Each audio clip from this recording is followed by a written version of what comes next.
नमस्कार दोस्तों। मेरा नाम है सनी चौरसी और मैं आप सभी का स्वागत करता हूँ फिजिक्स बाई सनी भैया यूट्यूब चैनल में।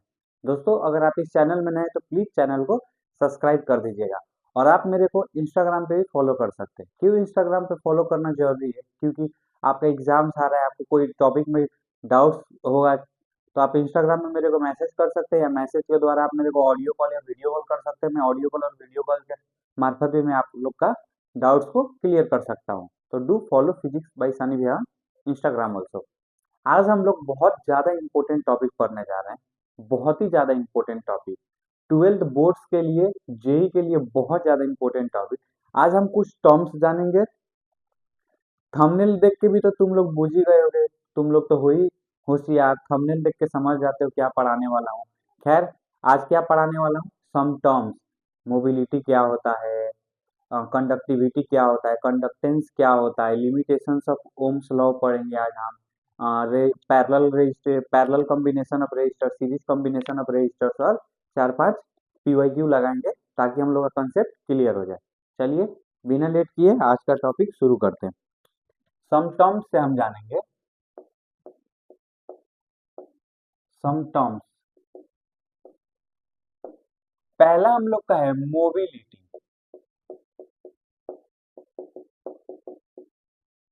मोबिलिटी मोबिलिटी शब्द आया है ना मोबाइल वर्ड से। मोबिलिटी शब्द आया है मोबाइल वर्ड से। मोबाइल का मतलब पता है क्या होता है? वो मोबाइल नहीं, फोन, हाँ हेलो खाना खा ली, वो मोबाइल नहीं। मोबाइल का मतलब होता है चाल, कैसे चलता है, चाल चलन, चलन मोशन के बारे में बताता है। तो मेरा मोबिलिटी मोशन बताएगा। किसका मोशन? हम पढ़ रहे हैं करंट इलेक्ट्रिसिटी, तो इलेक्ट्रॉन मूव करता है तो करंट आता है। तो मोबिलिटी बताता है इलेक्ट्रॉन का चाल, इलेक्ट्रॉन का चाल, इलेक्ट्रॉन का चाल कि इलेक्ट्रॉन कैसे मूव कर रहा है, किधर से किधर मोशन में जा रहा है, मोबिलिटी वो बताता है। मोबिलिटी को डिनोट करते हैं, mobility is denoted by the symbol ये। इसे बोलते हैं पता है क्या? Mu, M U, mu. Mu होता है, ये सिंबल होता है म्यू। तो मोबिलिटी लिखते हैं म्यू इज इक्वल टू होता है drift velocity by electric field. Mobility दो रेशियो बताता है। कहने का अर्थ है इलेक्ट्रिक फील्ड देना मतलब potential difference create, potential difference होता है तो इलेक्ट्रॉन मूव करता है। तो देख, इलेक्ट्रिक फील्ड देने का अर्थ क्या? पोटेंशियल डिफरेंस दे रहा हूँ, पोटेंशियल डिफरेंस है मतलब इलेक्ट्रॉन मूव कर रहा है। तो चार्ज के बाद चाल के बारे में बताता है कि नहीं बताता? देख, ड्रिफ्ट वेलोसिटी, कितना वेलोसिटी कितना इलेक्ट्रिक फील्ड में दिया गया है, वही होता है मोबिलिटी। समझ आया? एक बात बताओ, तो मोबिलिटी को सिंबल में लिखेंगे तो ऐसे ड्रिफ्ट वेलोसिटी वही है। इसको मान लो इक्वेशन हुआ, मान लेंगे? हाँ जी मान लेंगे। ड्रिफ्ट वेलोसिटी क्या होता है? E, capital E, M by tau. Minus नहीं लेंगे, सिर्फ मैग्नीट्यूड के बारे में बात कर रहे हैं, सिर्फ मैग्नीट्यूड, माइनस नहीं। या फिर तुम बोलोगे माइनस ले लो भैया, तुम नहीं, माइनस नहीं, सिर्फ मैग्नीट्यूड का बात कर रहे हैं। इसको क्या कर दो, पुट कर दो, put in equation one. Equation one में पुट कर दो तो क्या हो जाएगा? Mu is equal to e capital E, m नीचे एक और ई है और ऊपर टाउ, ई से ई कट गया, mu is equal to e tau by m. ये मेरा मोबिलिटी का फॉर्मूला है। फॉर्मूला रटना मत, सिर्फ ये याद रखना मोबिलिटी होता है drift velocity by electric field, सिर्फ इतना याद रखना, काम बन जाएगा। ये तुम निकाल सकते हो, इसीलिए फॉर्मूला रटने की जरूरत नहीं। ये मेरा क्या चीज का एक्सप्रेशन आया? ये मेरा मोबिलिटी का एक्सप्रेशन आया। यूनिट्स के बारे में बात कर लेते हैं, ऐसा यूनिट्स के बारे में बात कर लेते हैं, यूनिट्स ऑफ मोबिलिटी।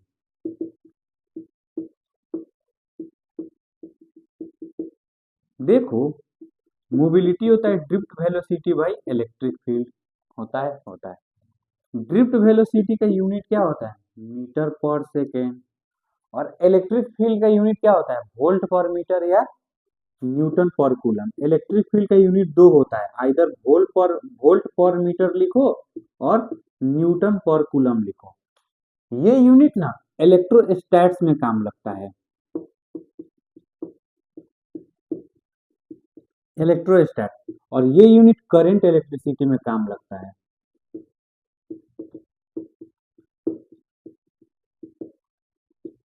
ये यूनिट करंट इलेक्ट्रिसिटी में काम, क्यों ये यूनिट लेंगे, क्योंकि हम लोग करंट इलेक्ट्रिसिटी में पोटेंशियल डिफरेंस की चर्चा करते हैं, मास ऑफ इलेक्ट्रॉन की चर्चा करते हैं, सॉरी कितना इलेक्ट्रॉन ट्रेवल किया उसका चर्चा करते हैं। इलेक्ट्रोस्टैट्स में क्या चार्ज के बारे में बात करते हैं और कितना फोर्स लग रहा है उसका। तो इसीलिए हम क्या पढ़ रहे हैं, इलेक्ट्रिक करंट। हम लोग का चैप्टर का नाम ही है इलेक्ट्रिक करंट, तो हम वोल्ट पर मीटर लेंगे।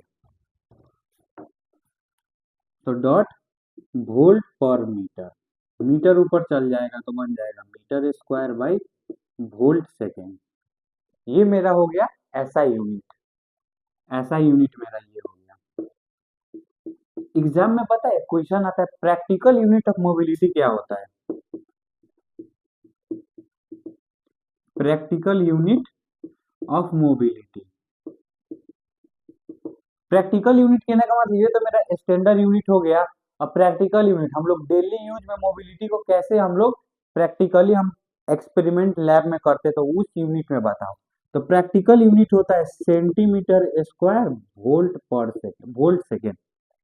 देख, 1 मीटर कितना होता है, 1 मीटर इतना होता है, सेंटीमीटर कितना होता है, इतू सा होता है सेंटीमीटर। तो इलेक्ट्रॉन को थोड़ा हम लैब में तो हम लोग के पास बहुत ज्यादा स्पेस नहीं होता, थोड़ा सा ही स्पेस होता है। तो हम एक्सपेरिमेंट करते तो क्या सेंटीमीटर पर सेकेंड, सेंटीमीटर स्क्वायर में ही एज्यूम करेंगे। मीटर तो बहुत लंबा है जो कि पॉसिबल नहीं है लैब में। इसीलिए प्रैक्टिकल यूनिट ये है, प्रैक्टिकल टाइम करते वक्त हम ये यूनिट कंसिडर करते हैं। ये एमसीक्यू में आप लोग से पूछ लेगा, एमसीक्यू में पूछ लेगा, तो फिर आप लोग को ये बताना पड़ेगा। मोबिलिटी हो गया, मोबिलिटी कहने का मतलब मोबाइल शब्द से आया, मोबिलिटी इलेक्ट्रॉन का चाल के बारे में बताता है। मोबिलिटी रेशियो है ड्रिफ्ट वेलोसिटी और इलेक्ट्रिक फील्ड का, उसको हमने ब्रेक कर दिया, मोबिलिटी का एक्सप्रेशन निकल गया। चलिए आगे बढ़ते हैं। सम टर्म्स, अभी तो हमने एक ही टर्म जाना और टर्म जानेंगे।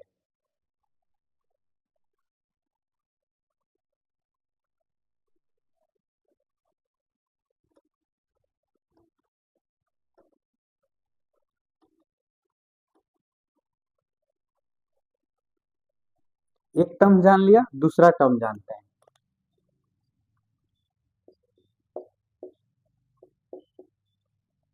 कंडक्टेंस, एक बात बताऊं, हर इंसान में ना कुछ अच्छाइयाँ कुछ बुराइयाँ होता है। अच्छा इंसान के पास ना अच्छाइयाँ खूबी ज्यादा होगा, बुराइयाँ कम होगा। बुरा इंसान के पास बुराइयाँ ज्यादा होगा, अच्छाइयाँ कम होगा। हर सबस्टांस के पास कुछ उसका कंडक्टेंस होता है और कुछ उसका रेजिस्टिविटी होता है, कुछ कंडक्टेंस कुछ रेजिस्टिविटी। तो कंडक्टेंस कहने का मतलब कंडक्टर अच्छा होगा, रेजिस्टेंस कम होगा, रेजिस्टेंस कम, कम को क्या डिवाइड के फॉर्म में लेते हैं। तो कंडक्टेंस मेरा होता है it is the reciprocal of resistance. Reciprocal of resistance कहने का मतलब रेजिस्टेंस कम है तो क्या वो कंडक्टर अच्छा है तो कंडक्टेंस में जाएगा। अरे समझा कि नहीं समझा भाई, मेरा कोई रेजिस्टेंस मेरा क्या कम है तो वो क्या अच्छा कंडक्टर होगा, ज्यादा इलेक्ट्रॉन मूव करेगा, अच्छा कंडक्टर होगा। वही रेसिप्रोकल ऑफ रेजिस्टेंस को ही कंडक्टेंस बोलते हैं। इसको डिनोट करते हैं symbol, it is denoted by capital G. अब तुम बोलोगे जी से तो ग्रेविटेशनल फोर्स को भी डिनोट करते हैं। हाँ, फिजिक्स में शब्दों की कमियां पड़ गई है, फिजिक्स में शब्दों की कमी पड़ गई है। ग्रेविटेशनल फोर्स को भी हम जी से डिनोट करते हैं, इसको भी जी से, फिजिक्स में शब्द की कमी पड़ गई इसीलिए रिपीटेड शब्द आते रहता है। तो हम जी को क्या लिख सकते हैं, रेसिप्रोकल ऑफ रेजिस्टेंस है, होगा। रेजिस्टेंस का फॉर्मूला क्या होता है, रो एल बाई ए। इसको पुट कर दो इक्वेशन 1 में, putting in 1 G is equal to 1/रो एल बाई ए, ऊपर चल जाएगा तो हो जाएगा ए रो एल, ए रो एल। ये मेरा हो गया किसका यूनिट, सॉरी किसका फॉर्मूला, कंडक्टेंस का फॉर्मूला, कंडक्टेंस, कंडक्टेंस, इसका ऐसा यूनिट के बारे में चर्चा करते हैं। ऐसा यूनिट हम लोगों को क्या पता है, कंडक्टेंस होता है 1/r, रेजिस्टेंस का यूनिट क्या होता है, ओम। तो कंडक्टेंस का क्या होगा, पर ओम मत लिख दियो, ऐसे पर ओम मत लिख दियो, पर ओम कुछ होता ही नहीं है। पर ओम को ना सिंगल भाषा में बोलते हैं मोह, MHO। ओम का उल्टा मोह, पर ओम उल्टा है तो उसका सीधा मोह हो जाएगा। और मोह को ना और लैंग्वेज में बोलते हैं साइमेन। कंडक्टेंस का यूनिट मोह होता है और साइमेन होता है। इसी का एक भाई कंडक्टिविटी।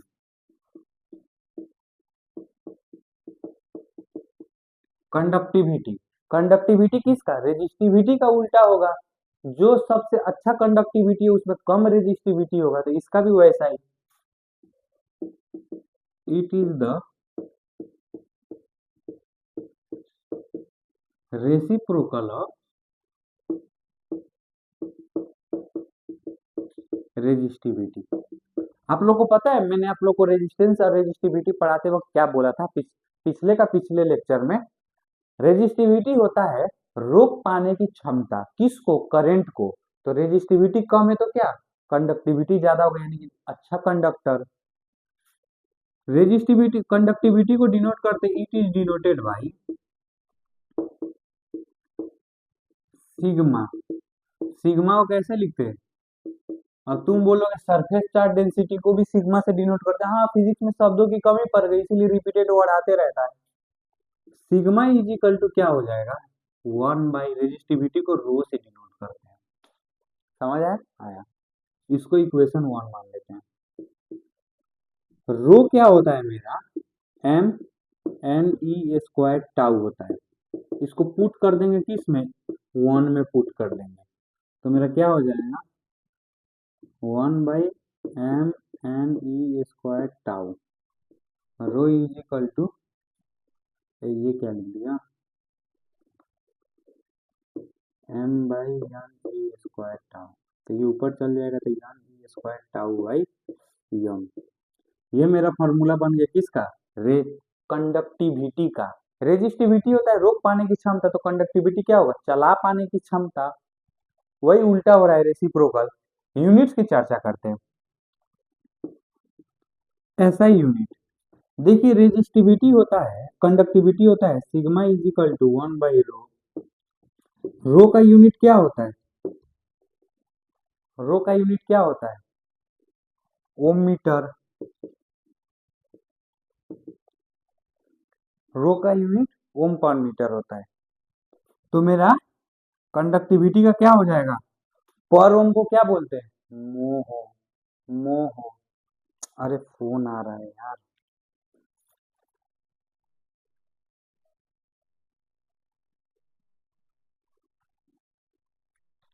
रेजिस्ट देखिए हो गया, sorry sorry for the disturbance.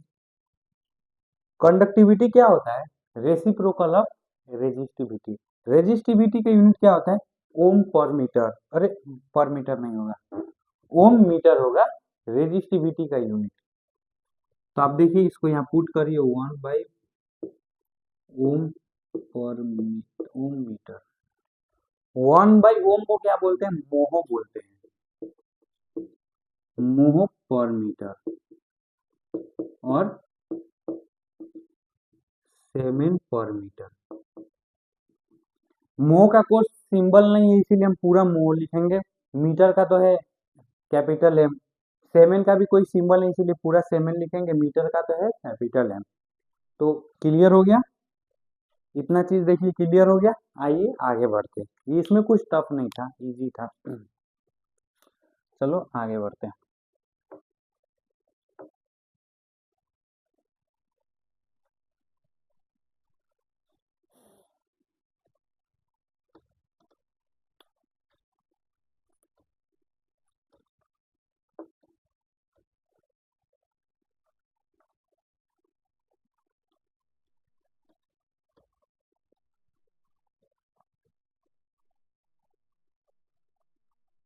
Some terms हो गए, इतना ही टर्म्स पढ़ना था। अब आते हैं अपना नेक्स्ट टॉपिक की तरफ, करंट डेंसिटी। अब आते हैं अपने नेक्स्ट टॉपिक की तरफ,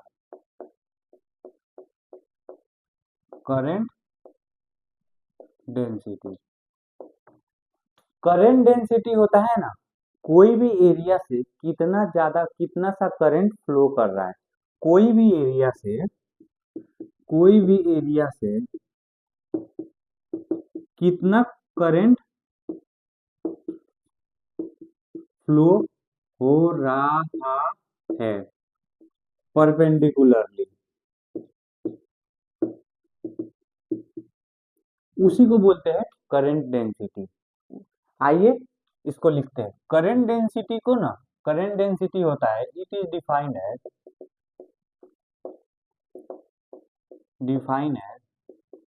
the current flowing per unit area का मतलब क्रॉस सेक्शन एरिया हम कंसीडर करते हैं। Cross section area perpendicularly,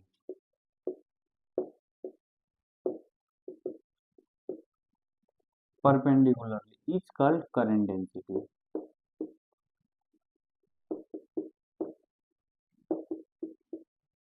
current डेंसिटी एक वेक्टर क्वांटिटी है। हाँ, नोट का पॉइंट बनाना, करंट मेरा क्या है, एक स्केलर प्रॉपर्टी है। करंट क्या है, एक स्केलर प्रॉपर्टी है। लेकिन करंट डेंसिटी मेरा वेक्टर होने को जाएगा। करंट डेंसिटी मेरा वेक्टर होता है। It is vector quantity. Vector quantity है तो कुछ डायरेक्शन होगा। हुज डायरेक्शन इज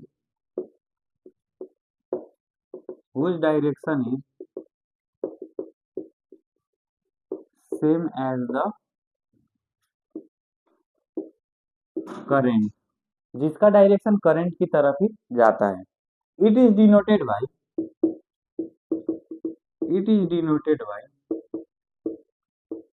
ये सिंबल जे और वेक्टर क्वांटिटी, इसीलिए ऊपर एक एरो दे देंगे, जे और ऊपर एक एरो दे देंगे। आइए इसका एक्सप्रेशन निकालते हैं। कोई भी एक कंडक्टर कंसीडर करेंगे, एक कंडक्टर, हम वायर को ही एज्यूम करते हैं।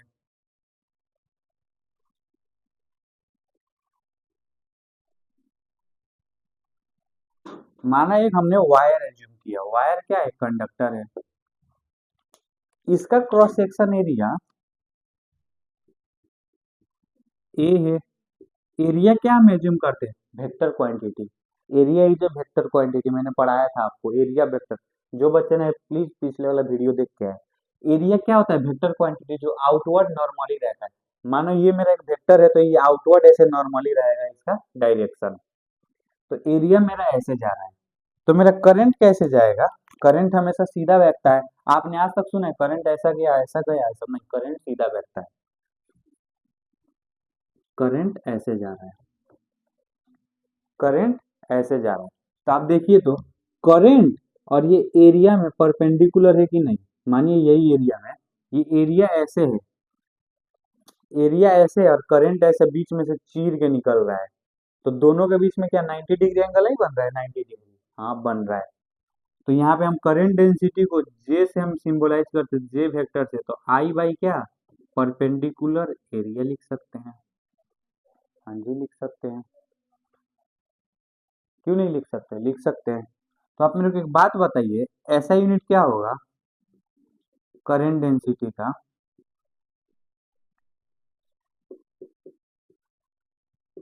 ऐसा यूनिट क्या होने जाएगा करंट डेंसिटी का, ऐसा यूनिट होगा, करंट का होता है एम्पेयर, एरिया का होता है मीटर स्क्वायर। तो ऐसा यूनिट हो जाएगा एम्पेयर पर मीटर स्क्वायर, ऐसा यूनिट हो जाएगा एम्पेयर पर मीटर स्क्वायर। क्या हो अगर ये एरिया ऐसे ना ऐसे थोड़ा कट में हो, मैं आपको समझाऊं।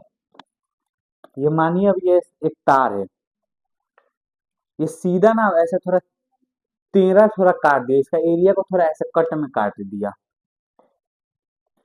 रुकिए मैं आपको समझाता हूँ। ये एरिया को मैं ऐसा काटो, देखिए तो ऐसा तो छीला हुआ ऐसा आया कि नहीं आया एरिया, देखिए तो ऐसा कट के आया। क्या हो मैं ऐसा काट दूं तो क्या होगा?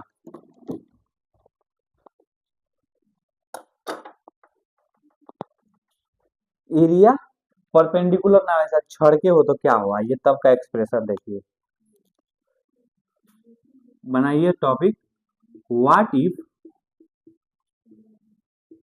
एरिया इज नॉट प्लेन, थोड़ा स्लैंट है तो क्या होगा देखिए। ये मेरा वायर है, वायर है, ऐसा थोड़ा छड़ के हो, ऐसा थोड़ा कट में हो, तो मेरा तो करंट तो अपना एज इट इज बहेगा, मैं यही एरिया कंसीडर करूंगा। करंट तो मेरा यही मेरा होगा आई।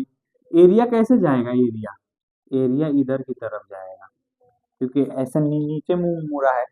एरिया वेक्टर क्वांटिटी है तो आपको पता होगा, रिजोल्यूशन ऑफ वेक्टर आपने पढ़ा होगा।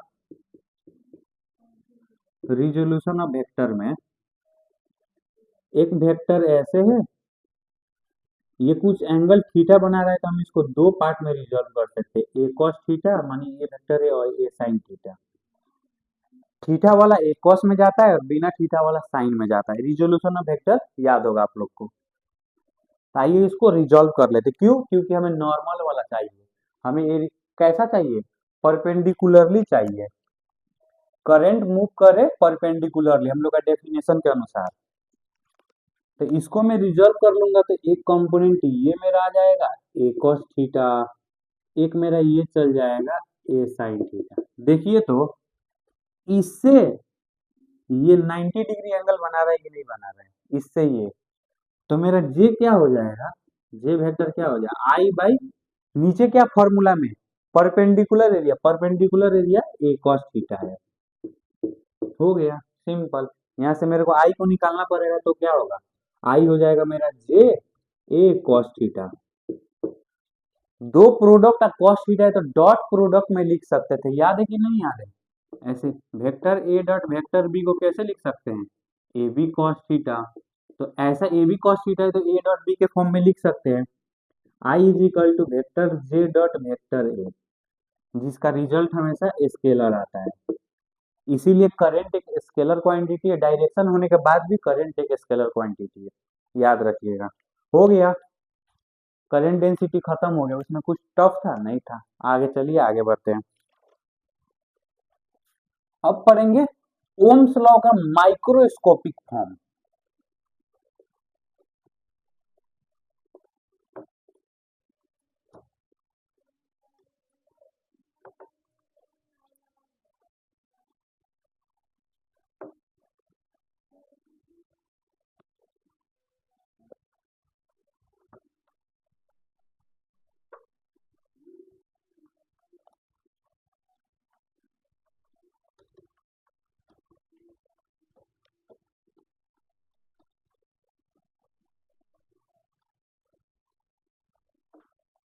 अब क्या पढ़ेंगे? Microscopic form of Ohm's law. बहुत ही शानदार टॉपिक है, microscopic form of Ohm's law. Ohm's law को ना जूम करके देखा तो क्या निकला? माइक्रोस्कोपी का मतलब जूम करना। ओम्स लॉ के अंदर जाके देखा तो क्या निकला? हम लोग को क्या पता है ओम्स लॉ क्या होता है? ओम्स लॉ होता है, ओम्स लॉ का फॉर्मूला क्या होता है? V is equal to I R होता है, V is equal to I R. ये पता है क्या है? ये है मैक्रोस्कोपिक फॉर्म, बाहर का पार्ट ओम्स लॉ का, इसे बोलते हैं माइक्रो। याद रखिए मैक्रो है ये माइक्रो है, macroscopic form of Ohm's law. Ohm's law ये macroscopic forms of Ohm law है। आइए एक चीज मैं आप लोग को याद करा दूं, इलेक्ट्रिक फील्ड को हम कैसे लिखते हैं? E is equal to DV by D R होता है। तो डीवी को क्या लिख सकता हूँ? E R, E D R. यहाँ पे हम कोई भी कंडक्टर लेते तो डी आर इसका मतलब कुछ एल होगा, और भी पोटेंशियल, तो भी इज इक्वल टू क्या? ई एल लिख सकते हैं। हाँ लिख सकते हैं, पुट करो। वी के सट्टा में हम क्या ईएल पुट कर सकते हैं। हाँ जी, पुट कर सकते हैं। अभी अभी हमने पढ़ा है आई होता है जे ए, अभी अभी पढ़ा है। क्यों? J is equal to I by A होता है, तो I is equal to J नहीं होगा? होगा, पुट कर दो जे ए। रेजिस्टेंस का फॉर्मूला क्या होता है? रेजिस्टेंस होता है rho L by E, put कर दो रो एल बाई ए। जो कट रहा है काट दो, लेंथ से लेंथ गया, एरिया से एरिया गया, बचा क्या? ई इज इक्वल टू जे रो बचा, ई इज इक्वल टू जे रो बचा। आइए इसको और सुंदर तरीका से लिखते हैं। ये रो को इधर भेज दीजिए, E by rho, E by rho is equal to J. हम ऐसे लिख सकते E into one by rho is equal to J. One by rho क्या होता है? सिग्मा नहीं होता है one by rho, sigma conductivity. तो पुट कर दीजिए E sigma is equal to J. तो हम क्या ही लिख सकते हैं? J is equal to E sigma. एक बात बताइए, सॉरी सिग्मा ई लिखते हैं, कुछ नहीं मल्टीप्लाई में इधर उधर लिख सकते हैं। जे क्या? करंट डेंसिटी, जो कि वेक्टर क्वांटिटी है। इलेक्ट्रिक फील्ड क्या? वेक्टर क्वांटिटी है। ये आया ना, ये vector form of Ohm's law. सुनने में कड़वा लगा लेकिन सच है। देख, ओम्स लॉ को ही तोड़ते तोड़ते आया, तो माइक्रोस्कोपी ओम्स लॉ में जूम करते करते करते करते गया ना, तो vector form of Ohm's law दिख गया। ये होता है vector forms of Ohm's law, Ohm's law का वेक्टर फॉर्म। एक बात बताइए, आपको कुछ प्रॉब्लम है सरकार के थ्रू, तो आप डायरेक्ट जाके गवर्नमेंट को बोलेंगे कि आप अपना वार्ड अध्यक्ष को, अपना एरिया को, अपना एरिया का एमएलए मेयर जो भी है, उसको ना बोलेंगे कि आप डायरेक्ट जाके पार्लियामेंट में बोलने लगेंगे। उसको बोलेंगे। यहाँ पे भी वही हो रहा है, वी को रिप्रेजेंट कर रहे हैं। देखिए वी कहाँ से आया? इलेक्ट्रिक फील्ड से आया, तो वी को रिप्रेजेंट कर रहा है इलेक्ट्रिक फील्ड, याद रहेगा। इसको कौन रिप्रेजेंट कर रहा है? रेजिस्टेंस को, रेजिस्टेंस को कर रहा है सिग्मा। सिग्मा कहने का मतलब one by row, one by रो कहने का मतलब इनडायरेक्टली रेजिस्टेंस। इसको रिप्रेजेंट कर रहा है ये करंट को जे। देखिए करंट जे से आया, तो ये भी यही है ओम्स लॉ का वेक्टर फॉर्म। देखिए v इक्वल टू आई, यार यहाँ पे भी वही है, लेकिन ये वेक्टर फॉर्म में आ गया। इसका रिप्रेजेंटेटिव ये है। नहीं बोलते क्लास में कोई डाउट होगा, क्लास में कुछ प्रॉब्लम है, फैन नहीं चल रहा है, तो क्या आप डायरेक्ट जाकर प्रिंसिपल ऑफिस में जाते हैं? क्लास का मॉनिटर जाता है, क्लास का मॉनिटर जाता है। आप लोग का प्रॉब्लम लेके मॉनिटर जा रहा है, तो वो आप लोग का प्रतिनिधि हुआ, वो आप लोग का प्रतिनिधि हुआ। यहाँ पे भी इसका प्रतिनिधि, वी का प्रतिनिधि ई है, आई का जे है, और आर का सिग्मा। देखिए ना, वी कहाँ से आया? ई से आया है। आई कहाँ से आया? जे से आया है। और आर कहाँ से आया? आर रो से आया, रो सिग्मा से आया। तो जनप्रतिनिधि हुआ कि नहीं हुआ? हुआ। आइए क्वेश्चन लगाते हैं। अभी तक हमने जितना पढ़ा उसी से रिलेटेड क्वेश्चन करते हैं। क्वेश्चन करने से क्या होता है ना, बहुत सारा कंसेप्ट क्लियर होता है।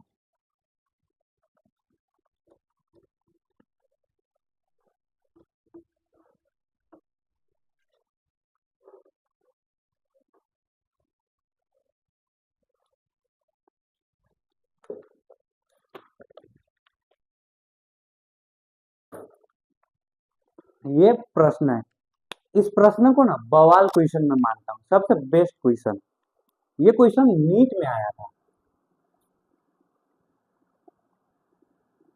नीट 2022, इसीलिए इस क्वेश्चन को मैं बवाल क्वेश्चन मानता हूँ। आइए क्वेश्चन को पढ़ते हैं। एक मेटालिक कंडक्टर है जो कि नॉन यूनिफॉर्म क्रॉस सेक्शन से है। नॉन यूनिफॉर्म कहने का मतलब यहाँ कुछ एरिया है, वहां कुछ होगा, वहां कुछ होगा, ये एरिया बराबर नहीं है हर जगह। मानिए एक एरिया में ये रहा, नॉन यूनिफॉर्म है तो एरिया बड़ा हो गया, मानिए छोटा भी हो सकता है, हम बड़ा ही मान के चलेंगे। इसको एरिया A1 मान लेते हैं,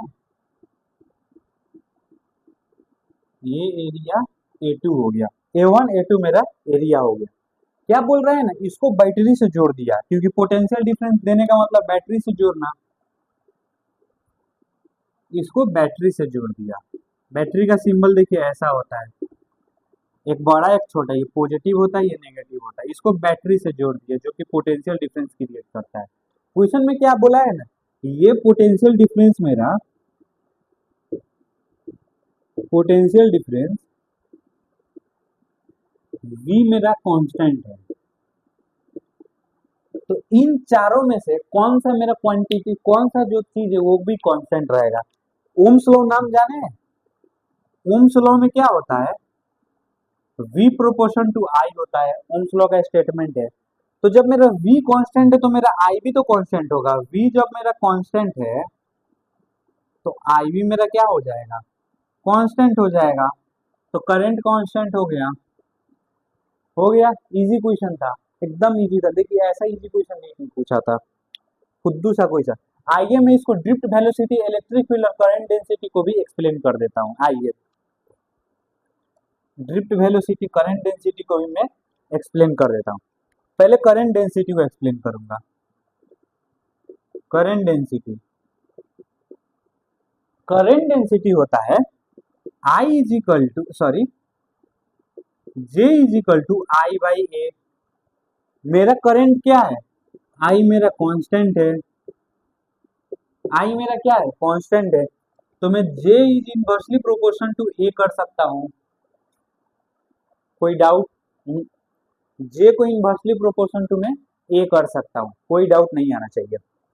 J को इनवर्सली प्रोपोर्शन टू A कर दिया, इसका मतलब जहां पे एरिया ज्यादा होगा वहां पे करंट डेंसिटी कम होगा, जहां पे एरिया कम वहां पे करंट डेंसिटी ज्यादा। A1 बड़ा है कि A2 बड़ा है?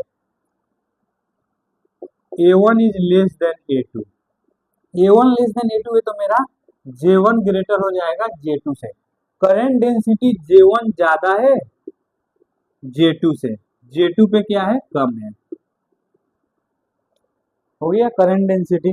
अब आइए इलेक्ट्रिक फील्ड को मैं बताता हूँ। इलेक्ट्रिक फील्ड क्या होता है, इधर है।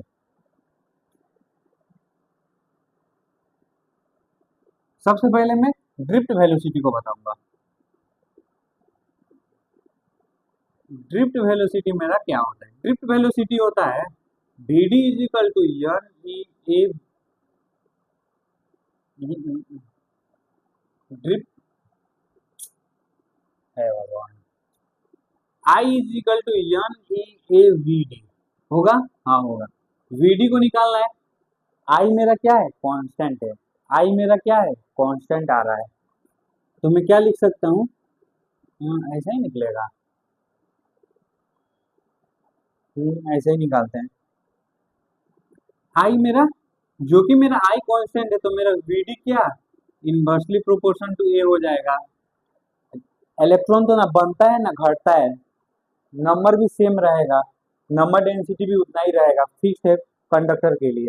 तो मेरा Vd हो गया ए से प्रोपोर्शन, तो वही काम, A1 मेरा छोटा है A2 से, तो मेरा Vd हो जाएगा बड़ा, Vd1 बड़ा हो जाएगा Vd2 से, तो यहाँ पे मेरा Vd1 बड़ा हो जाएगा और Vd2 छोटा हो जाएगा। इसमें कोई रॉकेट साइंस नहीं आना चाहिए, इसमें कोई रॉकेट साइंस नहीं आना चाहिए। और आइए, और क्या बच गया मेरा, करंट डेंसिटी हो गया, ये हो गया इलेक्ट्रिक फील्ड। इलेक्ट्रिक फील्ड मेरा फॉर्मूला है J is equal to sigma E, formula है। सिग्मा को मैं कांस्टेंट ले लेता हूँ तो मेरा J क्या हो जाएगा, डायरेक्टली प्रोपोर्शन मेरा हो जाएगा, J directly proportion to E से हो जाएगा। J देखिए, J है मेरा, J1 मेरा बड़ा है J2 से, तो मेरा E1 भी बड़ा हो जाएगा E2 से, तो मेरा E1 भी क्या बड़ा आ गया, E2 छोटा आ गया। कहने का अर्थ, जहां पे एरिया कम, आप देखिए ना पाइप होता है ना, पाइप, पाइप को हम ऐसे, पानी निकल रहा है तो ऐसे ही निकलेगा, तो थोड़ा कम निकलेगा, उसको थोड़ा दबा देंगे तो उसका स्पीड बढ़ जाएगा। वैसे ही जहाँ पे एरिया कम है वहां पे वेलोसिटी ज्यादा है, जहाँ पे एरिया ज्यादा है वहां वेलोसिटी कम है। वेलोसिटी एरिया से, वेलोसिटी में देखिए, मैं वेलोसिटी को इससे भी प्रूव कर सकता हूँ कि आई को I by A is equal to N E V D कर सकता हूँ। आई वाई ये कहने का मतलब J is proportion to V भी कर सकता हूँ। जहाँ पे वेलोसिटी ज्यादा वहाँ पे करंट डेंसिटी ज्यादा, करंट डेंसिटी इलेक्ट्रिक फील्ड से प्रोपोर्शन है, तो करंट डेंसिटी जहाँ ज्यादा इलेक्ट्रिक फील्ड ज्यादा। क्वेश्चन को क्वेश्चन की कॉन्सेप्ट की तरह बुझिएगा। मैं तीनों को एक्सप्लेन कर दिया हूँ, तीनों ऑप्शन को भी मैंने एक्सप्लेन कर दिया। चलिए आगे बढ़ते हैं।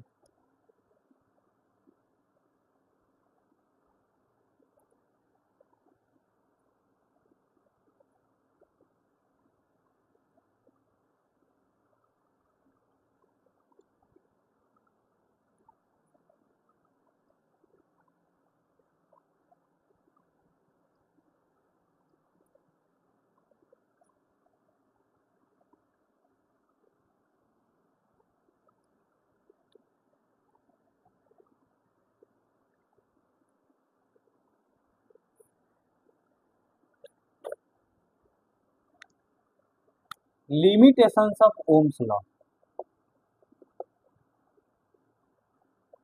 लिमिटेशंस ऑफ ओम्स लॉ है। ओम्स लॉ की लिमिटेशन का मतलब होता है ड्रॉबैक। ड्रॉबैक, ड्रॉबैक क्या कहने का मतलब कमियां, कमी, क्या कमी है।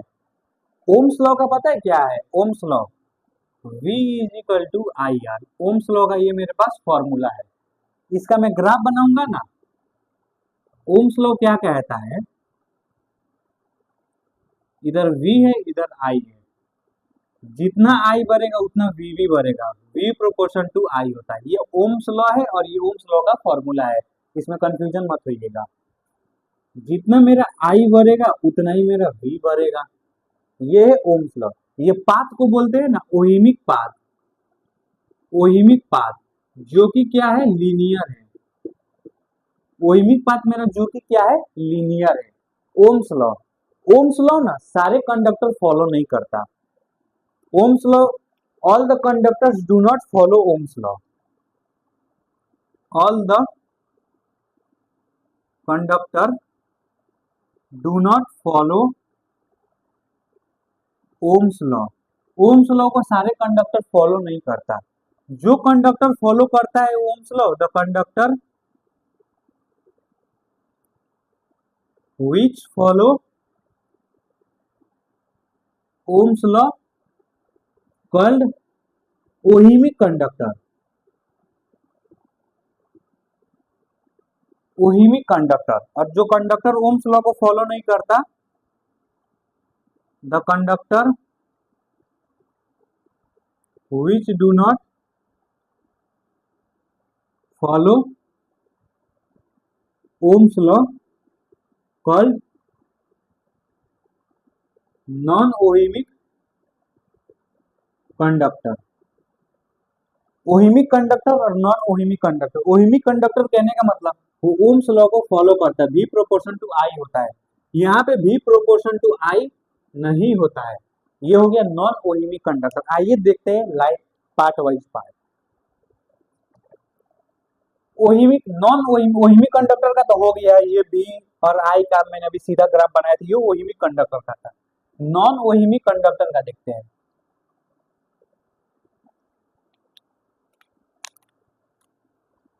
ये मेरे पास एक ग्राफ है V और I, ये है नॉन ओहिमिक कंडक्टर।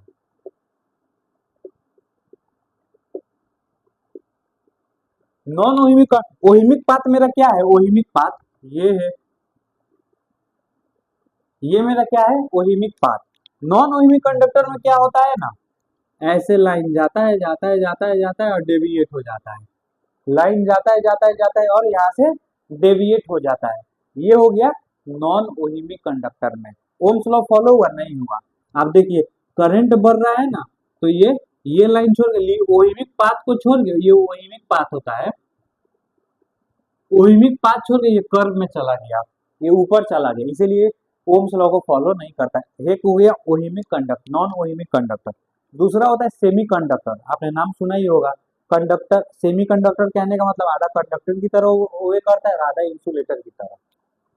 दूसरा हम देखेंगे सेमी कंडक्टर में, यहाँ पे ऐसा ग्राफ बनेगा।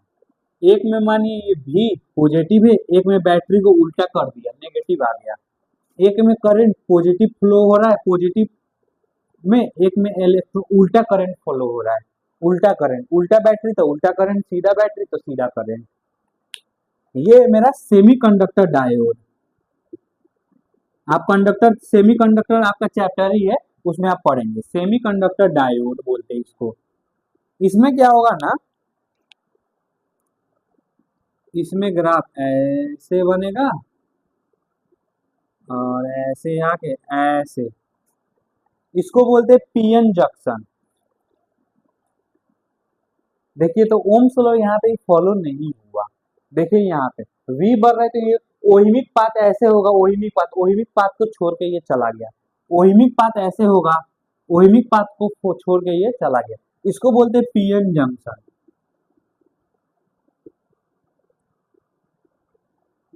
आपका एक चैप्टर ही है सेमीकंडक्टर, आप उसमें सेमीकंडक्टर क्या होता है, सेमीकंडक्टर डायोड क्या होता है, डिटेल में पढ़ेंगे। अभी सीधा सीधा जान लीजिए सेमीकंडक्टर डायोड में ओम्स लॉ का ग्राफ कैसे बनता है। चलिए अंतिम, last, gallium arsenic semiconductor diode. Semiconductor का ही वो टाइप है।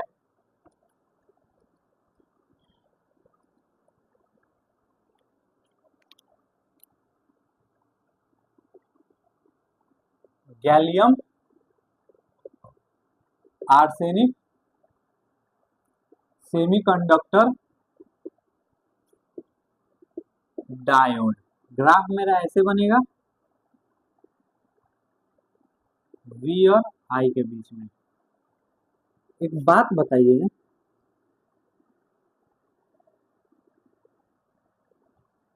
एक बात बताइए, जबकि मेरा आई बढ़ा, देखिए तो दोनों पॉइंट में तो मेरा पोटेंशियल सेम रहा, जो कि मेरा आई यहाँ कुछ और होगा, यहाँ कुछ और होगा। ग्राफ में आई राइट साइड की तरफ वैल्यू बढ़ता है ग्राफ में, और ऊपर जाने पर भी वैल्यू बढ़ता है, जो कि मेरा आई बढ़ रहा है लेकिन भी नहीं बढ़ रहा है, तो ये फॉलो नहीं कर रहा है। Ohm's law do not obey. Are gallium arsenic semiconductor diode, जो कि मेरा ओम्स लॉ को फॉलो नहीं कर रहा है। इतना ही था लिमिटेशन सब ओम्स लॉ में। चलिए एक क्वेश्चन लगाते हैं।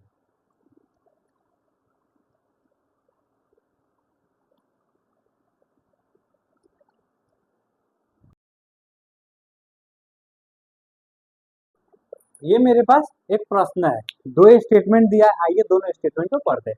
Ohm's law is applicable to all the conductors of electric in electricity including diodes. हमने अभी देखा सारे कंडक्टर ओम्स लॉ फॉलो नहीं करता, जो कंडक्टर ओम्स लॉ फॉलो करता है उसको ओहिमिक कंडक्टर, जो फॉलो नहीं करता उसको नॉन ओहिमिक कंडक्टर। तो ये मेरा स्टेटमेंट फॉल्स है, ये मेरा स्टेटमेंट फॉल्स है। इन एन इलेक्ट्रोलाइट, अच्छा मैं आप लोग को एक चीज बता दूं, मैंने जो कि मैंने बताया था, अभी मैं रिवीजन करा रहा हूं। Current in different material,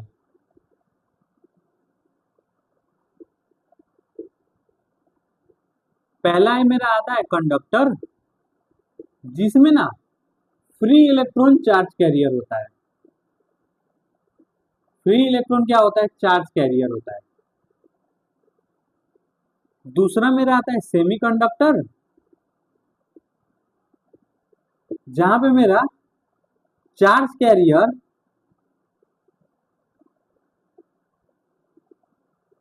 free electron and holes रहता है। ये सेमीकंडक्टर में आप पढ़ेंगे, अभी इसमें जान लीजिए फ्री होल्स और होल्स रहता है। और तीसरा मेरा इलेक्ट्रोलाइट, इलेक्ट्रोलाइट में ना चार्ज कैरियर कैटाइन और आयंस होता है। आपने पढ़ा है इलेक्ट्रोलाइट कहने का मतलब ऐसे दो रॉड डालते हैं, सॉल्यूशन रहता है, सॉल्यूशन रहता है, ये NaCl का सॉल्यूशन है, तो ये ब्रेक हो जाता है Na प्लस और Cl माइनस में, इसको बोलते हैं कैटाइन, इसको बोलते हैं आयन। तो वही चार्ज कैरियर होता है। तो यहाँ पे क्या बोल रहा है, in an electrolytic solution the electric current is mainly due to movement of free electron, घंटा कैटाइंस और एनाइन की वजह से होता है। तो ये भी मेरा स्टेटमेंट फॉल्स आ गया। तो मेरा देखिए both statement 1 and 2 are correct. Both statement 1 and 2 are incorrect. हाँ, ये मेरा सही ऑप्शन बैठा। चलिए आगे बढ़ते हैं। ओह,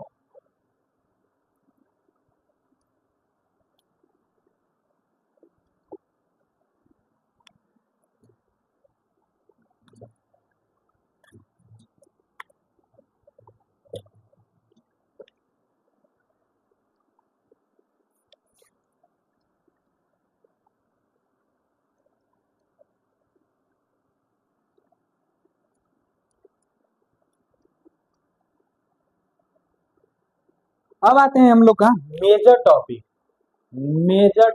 मेजर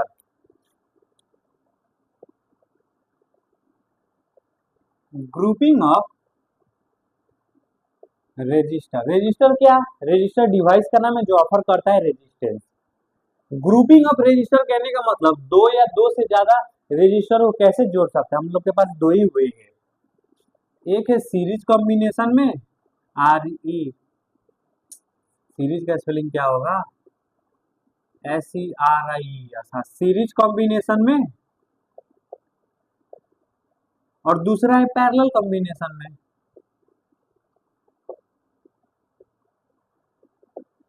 एक हम सीरीज में जोड़ सकते हैं और एक पैरेलल में जोड़ सकते हैं। आइए डिस्कशन करते हैं। हम लोग के पास दो ही हुए हैं, जोड़ने का दो ही तरीका, कि तो सीरीज में कि तो पैरेलल में। आइए दोनों को डिस्कस करते हैं। सीरीज कॉम्बिनेशन क्या बोलता है?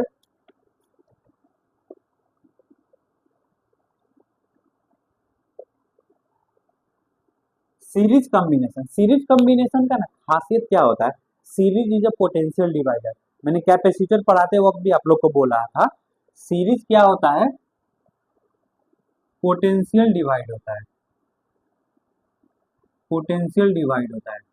और सेम क्या रहता है? करंट रहता है। करंट सेम रहता है।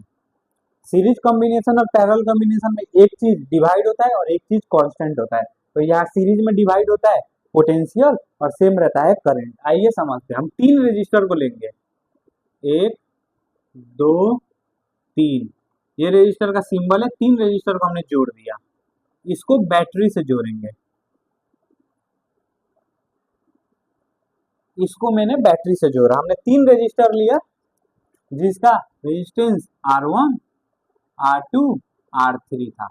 पोटेंशियल डिवाइड होगा। इसका पोटेंशियल V है तो यहाँ डिवाइड हो क्या आएगा? इधर V1 आएगा इसके पास आएगा V2 और इसके पास आएगा V3। आएगा। सेम क्या रहता है? करंट सेम रहता है। इधर से करंट निकलेगा निकलेगा निकलेगा निकलेगा, आई आई आई आई आई आई, जितना करंट गया था उतना मिल गया इसको। सर्किट कंप्लीट हुआ हम लोग का।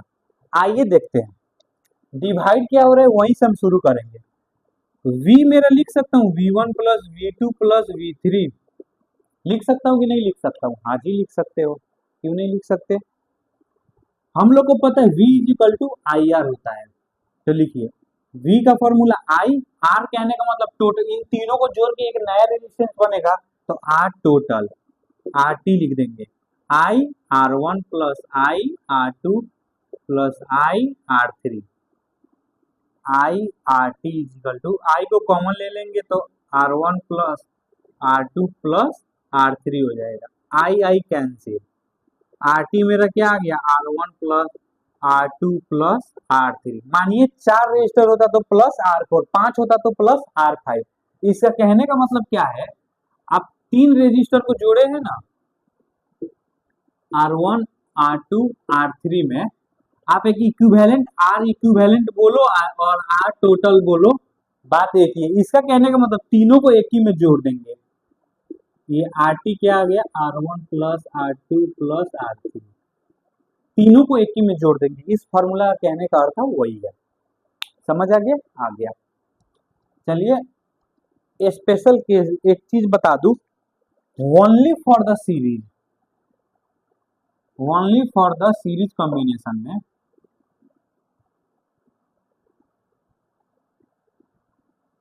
सीरीज कॉम्बिनेशन के लिए ही हम लोग क्या पता है V is equal to IR होता है। आर सेम होता है तो मैं क्या, आई सेम होता है तो वी प्रोपोर्शन टू आर कर सकता हूँ। हाँ जी कर सकते हो, सिर्फ सीरीज के लिए कंडीशनल है, सिर्फ सीरीज के लिए। अगर मेरे पास दो होगा तो क्या लिख सकता हूँ, V1/V2 is equal to R1/R2। ये बहुत ज्यादा काम लगेगा एमसीक्यू सोल्व करते वक्त, बहुत ज्यादा काम लगेगा, इसीलिए इसको याद रखें। ये सिर्फ for only for the series लिख दिया हूँ, सीरीज के लिए। आइए के स्पेशल केस देखते हैं, क्या होगा अगर ये सारा रजिस्टर सेम ओम का रहेगा तो क्या होगा। स्पेशल केस में if n identical resistors are there,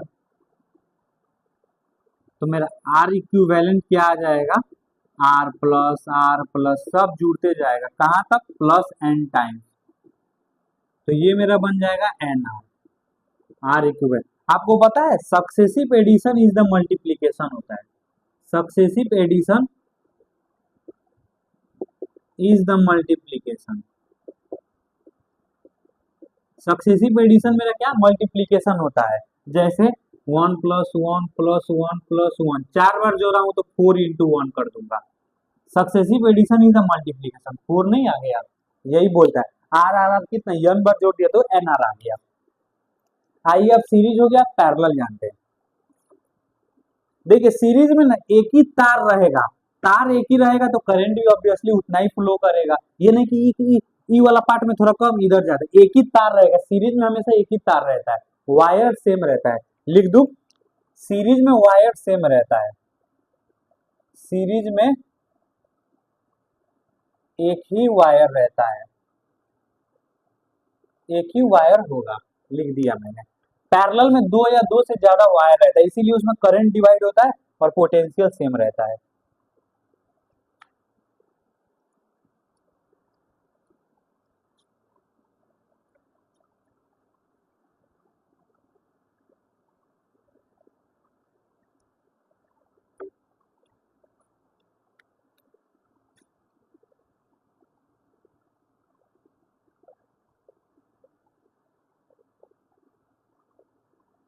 parallel combination, parallel combination का क्या खासियत है ना, पैरेलल में ना दो चीज में से तो एक कांस्टेंट होगा और एक डिफरेंट करेगा, इसमें ना पोटेंशियल सेम रहता है, पोटेंशियल सेम होगा, डिफरेंट क्या रहेगा फिर, करंट, करंट डिफरेंट रहेगा। पोटेंशियल में ना बहुत सारा वायर आ जाएगा, बहुत सारा वायर होगा तो करंट और सारा तार में अलग अलग वायर बहता है, सारा तार में अलग अलग करंट बहता है। देखिए एक तार मेरा ऐसे गया, एक तार मेरा ऐसे आया, एक तार मेरा ऐसे आया, फिर तीनों तार यहाँ आके जुड़ गया, फिर यहाँ से आ गया और बैटरी से जुड़ गया, ये बैटरी का सिंबल होता है। बैटरी क्या क्रिएट करता है, पोटेंशियल। ये मेरा रेजिस्टेंस R1 है, ये R2 है, ये R3 है, तीनों में सेम क्या है, पोटेंशियल सेम है, तो ये भी V पोटेंशियल पे रहेगा, ये भी V पोटेंशियल पे रहेगा, ये भी V पोटेंशियल पे रहेगा। अब ध्यान से देखते जाइएगा मैं क्या करूंगा, ये बैटरी का ये पॉजिटिव होता है, ये नेगेटिव, पॉजिटिव से यहाँ से करंट आया आया आया, यहाँ पे देखिए तीन तार आ गया, 3 वायर्स आ गया, तो सब में अलग अलग करंट बैठेगा। इधर मानिए I1 चला गया, इधर मेरा I2 चला गया, इधर मेरा I3 चला गया, फिर से ये इधर आएगा इधर आएगा इधर आएगा, I1 I2 I3, फिर से ये तीनों मिल के I बन जाएगा, फिर से ये I बन जाएगा, I बन जाएगा I, और आके मिल जाएगा, जितना करंट इसने भेजा था उतना इसको मिल गया। आइए इसी को यूज करते हैं। हम लोग को पता है आई को लिख सकते हैं I1+I2+I3, लिख सकते हैं। फॉर्मूला होता है V is to I R, तो आई को लिख सकते हैं V/R, आगे लिख सकते हैं, लिखो, तो इसको लिखेंगे V/RT टोटल, क्योंकि ये टोटल करंट है, V/R1 plus V/R2 plus V/R3, V common ले लेंगे, V कॉमन आ गया, 1/R1 plus 1/R2 plus 1/R3, V cancel, 1/RT is equal to 1/r1 plus 1/r2 plus 1/r3। ये मेरा टोटल निकालने का तरीका पैरेलल में होगा। तो कहने का अर्थ तीन मेरा ऐसे है, तीन मेरा ऐसे है, इनका मैं टोटल लिखूंगा ना तो ये तीनों ऐसे में जुड़ जाएगा। आर टी हो जाएगा 1/1/r1 plus 1/r2 plus 1/r3, तीनों ऐसे जुड़ जाएगा। आइए इसमें भी फॉर पैरेलल केस में क्या होता है, ओनली फॉर द पैरेलल वाला कंडीशन में लिख दूं यहाँ पे only for the parallel, only for the parallel combination. सिर्फ पैरेलल कॉम्बिनेशन में क्या होगा, हम लोग को पता है V is equal to I R होता है, जो कि मेरा I कांस्टेंट है, I मेरा कांस्टेंट है, सॉरी R मेरा कांस्टेंट है, तो मैं V प्रोपोर्शन I लिख सकता हूँ। हाँ लिख सकते, V प्रोपोर्शन ना क्या कांस्टेंट है, ओफ, जो कि मेरा पोटेंशियल कांस्टेंट है, तो constant is equal to I R में लिख सकता हूँ। हाँ जी लिख सकते हैं। तो दो या दो से ज्यादा को ना I1 R1 is equal to I2 R2 में भी लिख सकता हूँ। ये भी हम बहुत ज्यादा यूज करेंगे। दो कैपेसिटर, दो रेजिस्टर है, दो रेजिस्टर है और वो पैरेलल में जुड़ा है, तो हम दो को ऐसे एक्सप्रेस कर सकते हैं। आइए स्पेशल केस, स्पेशल केस क्या होगा, if n identical, if n identical resistors are in parallel, तो क्या होगा 1/RT is equal to 1/R plus 1/R plus 1/R plus dot dot dot plus n time. तो मेरा क्या हो जाएगा 1/RT क्या हो जाएगा n/R हो जाएगा। तो रेसिप्रोकल कर दूंगा तो RT क्या हो जाएगा R/n हो जाएगा। याद रखिएगा n आइडेंटिकल सीरीज में क्या होता है NR, पैरेलल में क्या होता है R/n। एक और चीज मैं क्या बताना चाहूंगा, सिर्फ दो ही रेजिस्टर रहा, दो ही रेजिस्टेंस रहा, तो उसका इक्विवेलेंट कैसे लिखेंगे। आइए, if two resistors are only there, if only two resistance are in parallel, तो देखिए 1/RT को 1/R1 प्लस 1/R2 कर सकते हैं। हाँ जी कर सकते हैं, इसको थोड़ा मैं मिटूंगा, इसको सॉल्व करिए। 1/RT is equal to LCM आ जाएगा R1 R2 plus R1, reciprocal कर दीजिए तो RT आ जाएगा R1 R2 by R1 plus R2। सिर्फ दो रेजिस्टर पैरेलल में रहेगा ना तो सीधा डायरेक्ट ये formula R1 R2 by R1 plus R2। जैसे सीरीज में मैंने कैपेसिटर में बताया था, जब कैपेसिटर सी वहां पे उल्टा है, वहां पे सीरीज में रहता था तो C1 C2 by C1 plus C2, यहाँ पे पैरेलल में रहेगा तो R1 R2 by R1 plus R2। आइए आगे बढ़ते हैं। अब थ्योरी खत्म, सिर्फ क्वेश्चन प्रैक्टिस करेंगे। अब थ्योरी हो गया, थ्योरी इतना ही था, अब सिर्फ हम क्वेश्चन प्रैक्टिस करेंगे।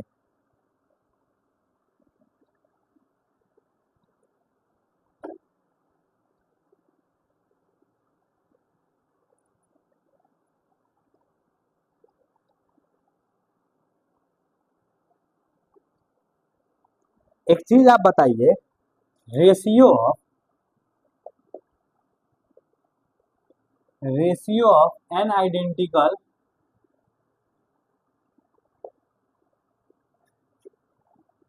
Resistance in series and parallel, ये बहुत काम लगेगा। इसको क्वेश्चन, इसको कॉन्सेप्ट में बुझिए आप लोग, कॉन्सेप्ट में। कहने का अर्थ है मेरा सीरीज में क्या होता है NR होता है, पैरेलल में क्या होता है R/n होता है। तो मैं रेशियो ले लूंगा RS/RP, तो इसको सॉल्व करिए NR/R/n, n ऊपर चल जाएगा, R से कैंसिल, RS/RP मेरा हो गया n²। इसको मंगल सूत्र की तरह याद रखिएगा, ये बहुत ज्यादा इंपॉर्टेंट है, very very important for the 12th board JEE NEET बहुत ज्यादा इंपॉर्टेंट है, वेरी वेरी इंपॉर्टेंट। आइए अब सिर्फ क्वेश्चन लगाते हैं, अब हो गया थ्योरी खत्म। अब सिर्फ हम लोग क्वेश्चन प्रैक्टिस करेंगे। टाइम देखो कितना हो गया।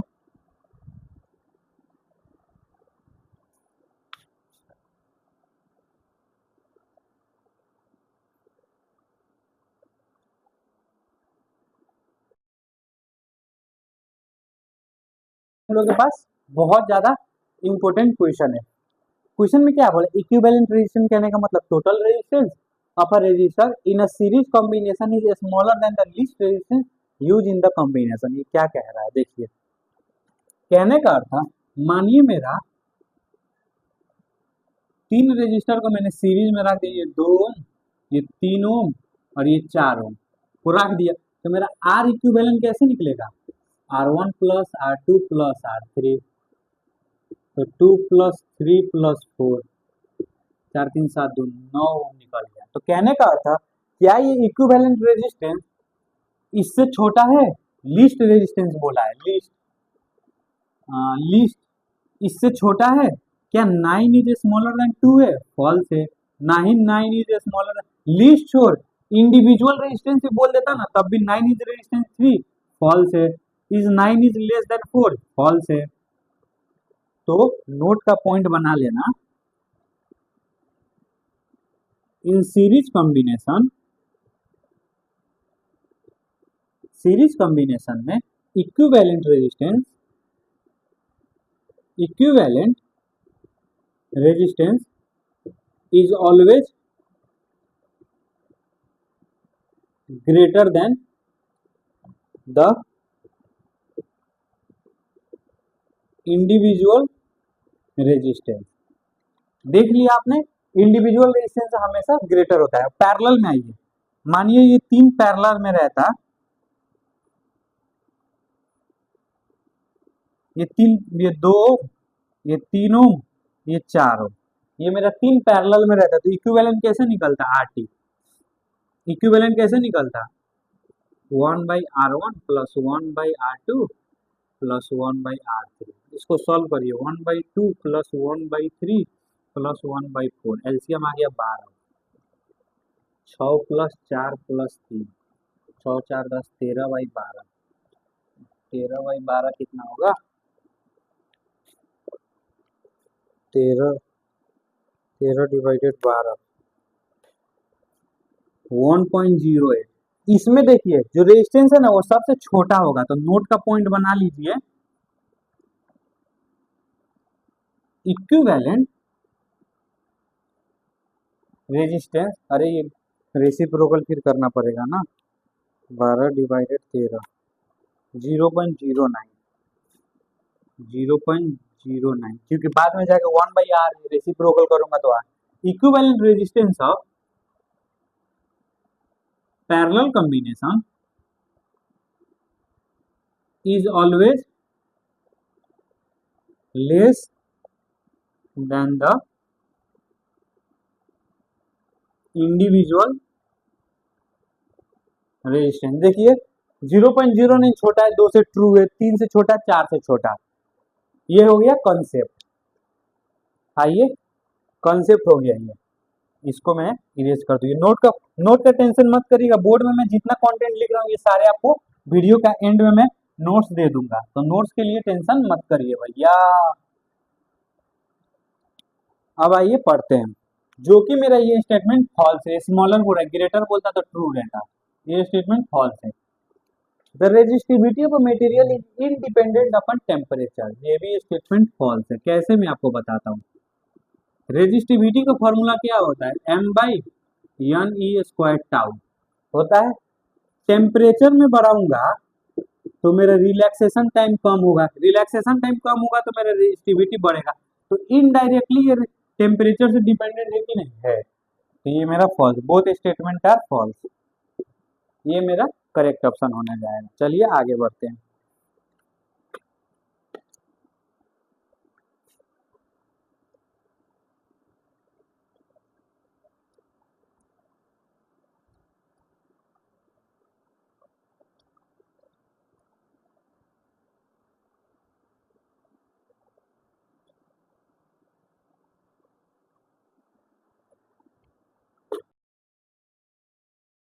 हम लोग के पास क्वेश्चन रहा the effective resistance of parallel connection. ठीक है, क्वेश्चन को पार्ट वाइज पार्ट पढ़ा जाता है। Effective resistance R equivalent, effective resistance R equivalent और आर टोटल तीनों एक ही चीज है। पैरेलल कॉम्बिनेशन में 4 वायर, 4 वायर, ठीक है, एन इज इक्वल टू मेरा 4 है, क्यू एल लिया क्योंकि देखना equal cross section area and same material, इनका मतलब आइडेंटिकल केस आएगा। कितना दिया है 0.25। अब मेरे को बोला है रेजिस्टेंस सीरीज में कितना होगा। अभी हमने पढ़ा था आइडेंटिकल केस में दोनों का ratio R S by R P कितना होता है, एन स्क्वायर होता है।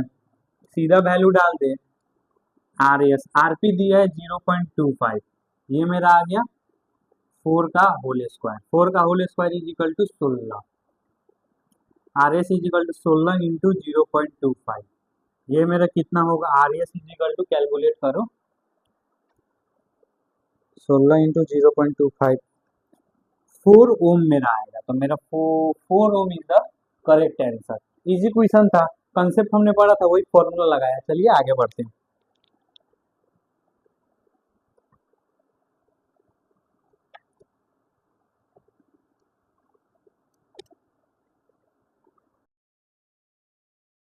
ये हम लोग के पास प्रश्न है, वायर ऑफ रेजिस्टेंस 20 ओम का था, उसको ना बेंड कर दिया गया। जैसे मैं बता दूं, वायर था ये, इसके पास रेजिस्टेंस 20 ओम का था ए बी, इसको क्या किया गया, ऐसे बना दिया गया कि ये सर्कल में, कंप्लीट सर्कल में बन गया, जिसका रेडियस 10 सेंटीमीटर है। एक बात बताइए, इसको मैंने सर्कल में डायमेट्रिकली अपोजिट बोला है, इसको मैं सर्कल में डायमीटर आ गया, ये पूरा 20 ओम का था, तो ऊपर कितना 10 ओम नहीं आएगा, और नीचे कितना 10 ओम है। ये दो बैटरी है, ए भी बैटरी है, तो देखिए वायर डिफरेंट हो गया बैटरी से, ऊपर कुछ हो गया नीचे कुछ हो गया, ऊपर 10 ओम आ गया नीचे 10 ओम आ गया। तो कहने का मतलब ये मेरा ए बी है, एक 10 ओम का है, फिर से ए बी में एक और 10 ओम का लग रहा है, फिर से 10 ओम का लग रहा है। तो क्या सीरीज में कि पैरेलल में, ऑब्वियसली सीरीज में। सीरीज में दो के लिए पढ़ा था are equivalent, R1 R2 by R1 plus R2, तो ये कितना हो जाएगा 10 इंटू 10 बाई 10 प्लस 10, ये कितना होगा 5 ओम हो गया। 5 ओम देखो क्या है, अरे 5 ओम आंसर ही होगा, ये क्वेश्चन था, ये 5 ओम इसका आंसर हो गया। ये इजी क्वेश्चन था। चलिए आगे बढ़ते हैं।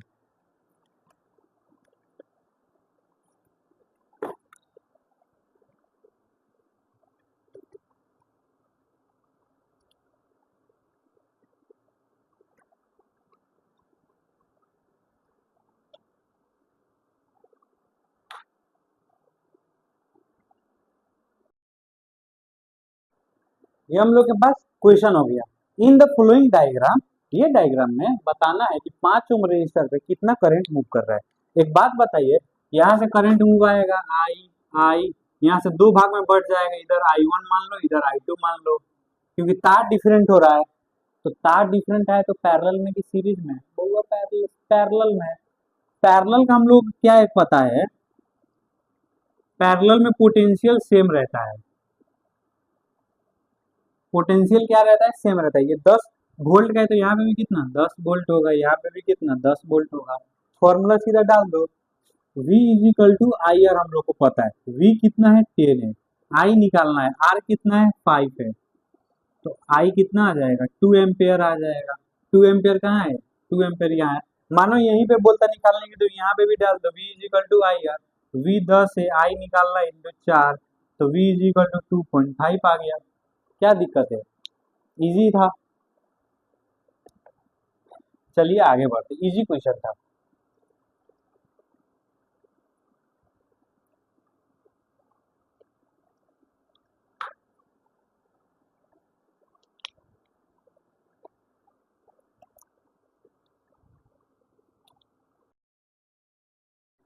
ये हम लोग के पास बहुत ही एक इजी क्वेश्चन था। Current through the 3 ohm resistor is इतना ओम, यहाँ पे जो करंट है ये इतना एम्पेयर का है, पोटेंशियल बताना है यहाँ पे कितना है, 4 ओम रेजिस्टेंस, 4 ओम पे कितना पोटेंशियल। आइए देखते हैं। बैटरी का ये पॉजिटिव होता है, यहाँ से करंट आएगा आएगा, मानिए आई है तो यहाँ पे दो भाग में बट गया, ये I1 आ गया और ये I2 आ गया, क्योंकि तार डिफरेंट हो रहा है। I1 का वैल्यू दिया है 0.8, I1 का वैल्यू दिया है। यहाँ से हम I2 का वैल्यू नहीं निकाल सकते हैं। ये सीरीज में कि पैरेलल में है? पैरेलल में है। पैरेलल का मैं केस बताया था एक। पैरेलल में क्या है, दोनों पोटेंशियल सेम पे है। भी 3 ओम पे जितना है, भी 6 ओम पे भी उतना ही। भी का formula I R is equal to I R. I कितना है 0.8, यहाँ पे कितना 3 रजिस्टर है, आई निकालना है। आर कितना है 6 है, 6 दूनी, आई इजिकल टू कितना आएगा 0.8 डिवाइडेड बाई 2, 0.4 एम्पियर। I2 मेरा कितना है 0.4 एम्पियर का है। फिर से ये यहाँ आएगा और दोनों मिल जाएगा, I1 I2 दोनों मिल के फिर से I बन जाएगा। तो मेरा I कितना का है, I हो सकता है I1 प्लस I2 होगा 100%, 0.8 प्लस 0.4 1.2 एम्पियर का करंट है। हाँ जी है, इसमें निकालना है। तो V is equal to I R, V हम लोग को निकालने आई पता है 1.2 इंटू आर 4 है, 1.2 इंटू आर 4 तो कितना हो जाएगा 1.2 इंटू 4, 4.8 वोल्ट का है। तो मेरा 4.8 वोल्ट ये रहा। इजी क्वेश्चन था, इसमें कुछ टफ नहीं था। चलिए आगे बढ़ते हैं।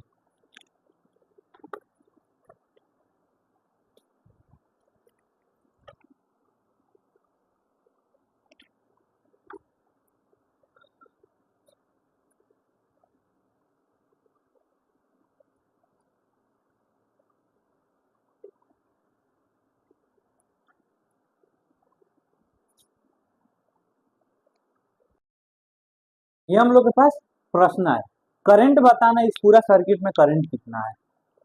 आइए सॉल्व करते हैं। देखिए ये दोनों क्या में है,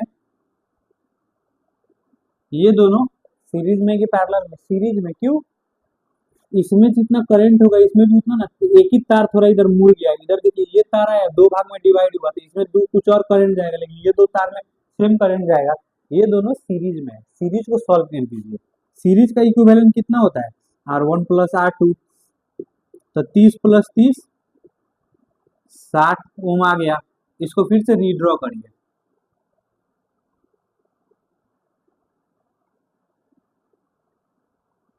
ये मेरा कितना, अरे भाई तार ही ना है, तार को मैं ऐसे मोड़ू, मैं जैसे ही मोड़ सकता हूँ। यहाँ पे इसने ट्रायंगल दिया था, मैं रेक्टेंगल बना लूंगा। इन दोनों का इक्विवेलेंट कितना है मेरा, इन दोनों का इक्विवेलेंट मेरा है 60 ओम। यहाँ पे बैटरी 2 वोल्ट का बैटरी है। फिर अब ये दोनों पैरेलल में, इन दोनों को सॉल्व कर। इन दोनों का इक्विवेलेंट कैसे निकलता है पैरेलल के लिए, मैंने बताया था R1 R2 by R1 plus R2। Solve करने का तरीका है 60 into 30 by 30 plus 30 equal to 60 into 30 by 90, 20,000, 20 ohm आया मेरा। फिर से मैं सर्किट रीड्रॉ कर लूंगा। ये मेरा 20 ओम का हो गया, ये 2 वोल्ट का हो गया। V is equal to I R, V दिया है 2 वोल्ट का, I आ गया कितना, अरे पता क्या करना था, हाँ I निकालना है। R क्या आ गया 20, तो I इज इक्वल टू क्या 1/10 एम्पियर नहीं आया, तो मेरा ये ऑप्शन करेक्ट बैठ गया। अरे भाई ये तार ही ना है, मैं तार को सॉल्व कर, इसको बोलते हैं सर्किट रीड्रॉ मेथड, इसको बोलते हैं circuit redraw method. Circuit redraw method देखो तो इसका इक्विवेलेंट निकाल लिया, तो ऐसे जोड़ दिया। तार है ना, तार को मैं ऐसे मोड़ सकता हूँ, ऐसे। पहले ये ऐसे ट्रायंगल वाला था, अब मैं इसको रेक्टेंगल कर दिया हूँ। तार है, तार को जैसे ही मोड़ सकता हूँ। चलिए आगे बढ़ते हैं।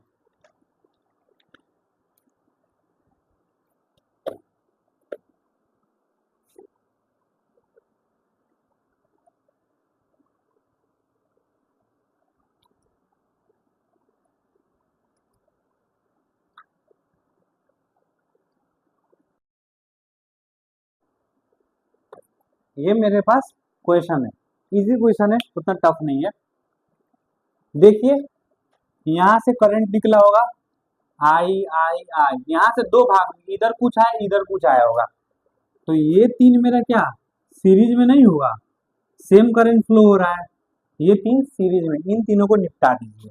सीरीज का इक्विवेलेंट निकलने कैसे होगा, R1 plus R2 plus R3, तो 7 प्लस 1 प्लस 10, 18 ओम आ गया। इसको सर्किट रिड्रॉ करिए फिर से।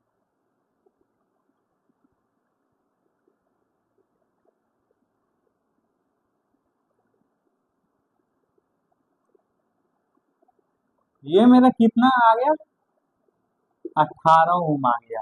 ये कितना था, 6 ओम था, ये 2 ओम था, ये 8 ओम था, ये 0.5 ओम था, और ये 15 ओम। फिर से देखिए ये दो पैरेलल में है, हाँ जी पैरेलल में। पैरेलल का इक्विवेलेंट कैसे निकलता है, दो के लिए R1 R2 by R1 plus R2, 6 into 18 by 6 plus 18, 6 into 18 by 24, 6 4 जा, कैसे कितना से कटेगा, 18 डिवाइडेड बाई 4, ये हो गया 4.5 ओम। फिर से सर्किट रीड्रॉ करेंगे।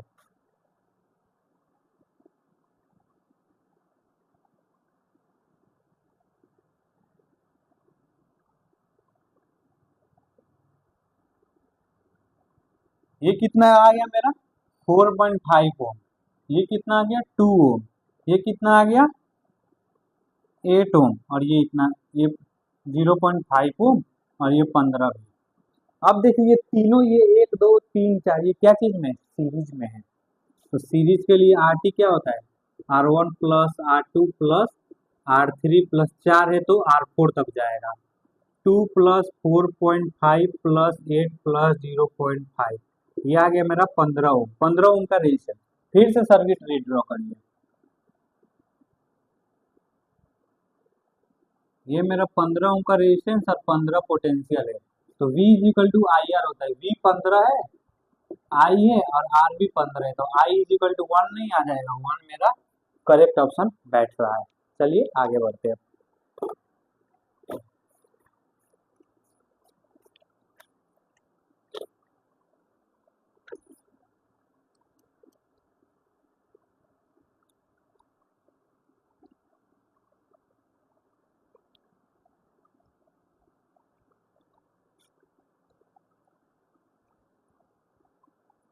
एक कॉन्सेप्ट आप लोग को दे दूं, potential point method. Potential point method, हम सर्किट डायग्राम को ना, बहुत सारा circuit diagram potential point method से सॉल्व करते हैं। पोटेंशियल पॉइंट मेथड क्या बोलता है, if there is no any device, device कहने का मतलब capacitor, resistor, etc, if there is no any device on the path the potential will be same, potential will be same। ये क्या कहता है, आइए मैं आपको एक क्वेश्चन के मार्फत से समझाऊंगा। कोई भी पाथ में, if there is no any device on the path, कोई भी पाथ में चल रहे उसमें कोई डिवाइस नहीं लगा तो सारा पॉइंट पे पोटेंशियल सेम रहेगा। आइए क्वेश्चन के माध्यम से समझते हैं पोटेंशियल पॉइंट मेथड।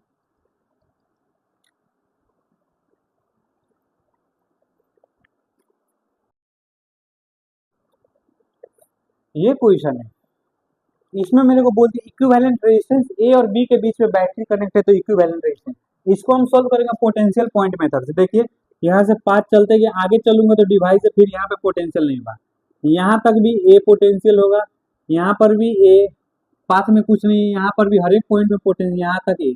अब इससे आगे जाऊंगा तो ए नहीं होगा, फिर इधर भी जाऊंगा तो ए नहीं होगा डिवाइस है, इधर आऊंगा तो यहाँ तक बी, आगे जाऊंगा तो बी नहीं होगा डिवाइस है, फिर नीचे आऊंगा तो बी, इधर आऊंगा तो बी, इधर तक आऊंगा तो बी। मेरे को क्या निकालना है, ए और बी के बीच में, तो ए ए और बी के बीच में मेरे को इक्विवेलेंट रेजिस्टेंस, ए और बी के बीच में कितना आ गया, एक दो तीन, तीन है मेरे पास, एक 20 किलो का है, ए और बी के बीच में, तो तीनों पैरेलल में जाएगा, ये भी 20 किलो एथी का है और ये 10 किलो ओम का है, तीन रेजिस्टर पैरेलल में आ गया। फॉर्मूला डाल के सोल्व कर दे। पैरेलल का फॉर्मूला क्या है, 1/RT is equal to 1/R1 plus 1/R2 plus 1/R3। 1/RT is equal to 1/20 plus 1/20 plus 1/10। LCM आ गया 120, 120 ही आएगा, देख लेते हैं। 20 20 10, 10 2 जा 2 जा, 10 1 जा, 10 2 जा 20, 40 एलसीएम आएगा। 1/RT इज इक्वल टू 40 आया तो क्या 2 प्लस 2 प्लस 4, 1/RT कितना आ जाएगा, 4 इज इक्वल 4 8 आ जाएगा, 8 का कहने का मतलब 1/5, तो 1/RT का आ गया 1/5, तो reciprocal both side, reciprocal both side, दोनों साइड रेसिप्रोकल, तो आरटी कितना आ गया 5 किलो ओम, क्योंकि किलो ओम में था, तो 5 kilo ohm is the correct answer. आइए एक और ऐसा थोड़ा नेक्स्ट लेवल का क्वेश्चन देखते हैं।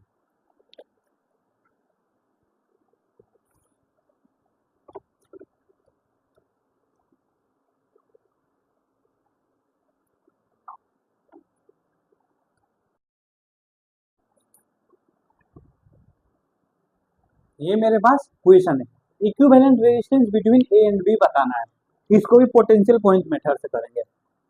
बी है सही, चलते होऊंगा कोई डिवाइस नहीं, ये भी बी पर रहेगा, ये भी बी पर रहेगा, ये भी बी पर रहेगा, कोई डिवाइस नहीं है, ये ए आएगा तो नहीं, ये ए नहीं होगा, देखिए बीच में डिवाइस है तो ए नहीं होगा, तो इसको कुछ हम सी मान लेंगे, सी एज्यूम कर लेंगे। हम लोग को निकालना है क्या, ए और बी के बीच में, तो देखिए पहले क्या है, ए कुछ रेजिस्टेंस है सी में, ए और कुछ रेजिस्टेंस है सी में आर, उसके बाद देखिए जितना है बीसी में है, सीबी में है, सीबी में कितना है, एक दो तीन है, तो तीन को हम पैरेलल में कनेक्ट कर देंगे, तीनों को क्या है आर आर आर है, इन तीनों को सॉल्व कर देंगे। इन तीनों को कैसे सॉल्व करेंगे, आर इक्विवेलेंट, अगर देखिए तीनों आर है तो आर इक्विवेलेंट कैसे होगा, आर बाई एन होता है, R/3 हो जाएगा, तो इसको इक्विवेलेंट देखिए, ये आर हो गया, ये R/3 हो गया, ये ए बी, और ये सीरीज में आ गया, तो सीरीज में आर इक्विवेलेंट दो के लिए क्या होता है, सीरीज में simple R1 plus R2, are plus R/3, ये आ जाएगा 4R/3, तो 4R/3 is the correct option. Easy था क्वेश्चन। आइए अब व्हीट स्टोन ब्रिज की तरफ जाते हैं, हम लोग का आज का last topic.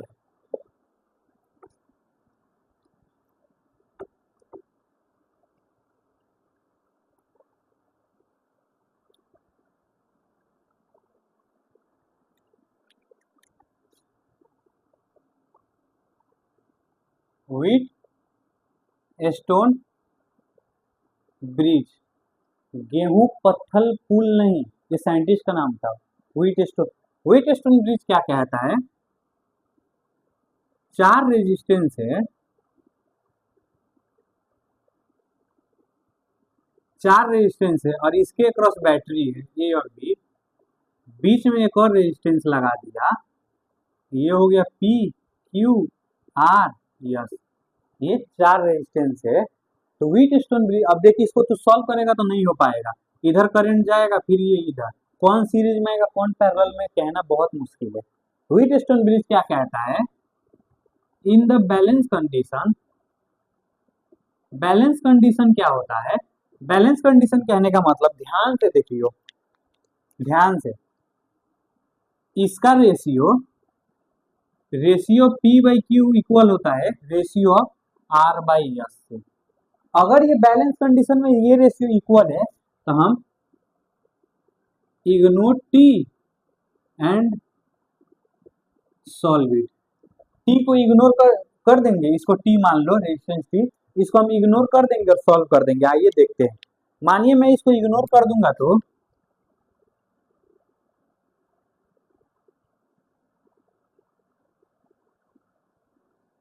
P Q R S. मानिए मैं इसको इग्नोर कर दिया तो देखिए तो कितना इजी हो गया।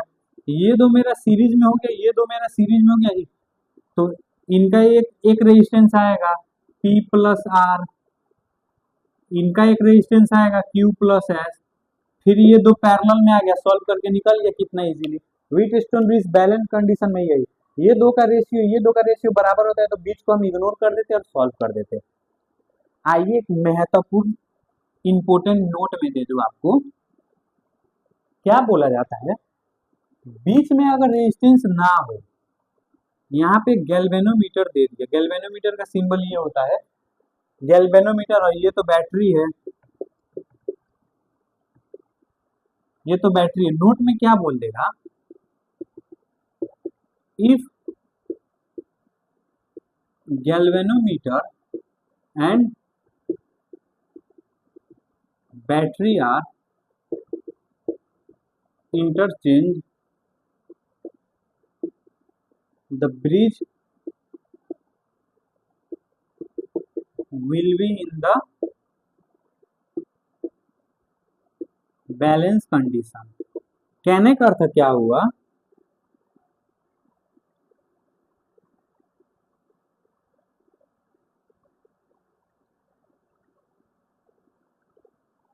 कहने का अर्थ क्या हुआ, यहाँ पे मैंने बैटरी लगा दिया और यहाँ पे गैल्वेनोमीटर लगा दिया,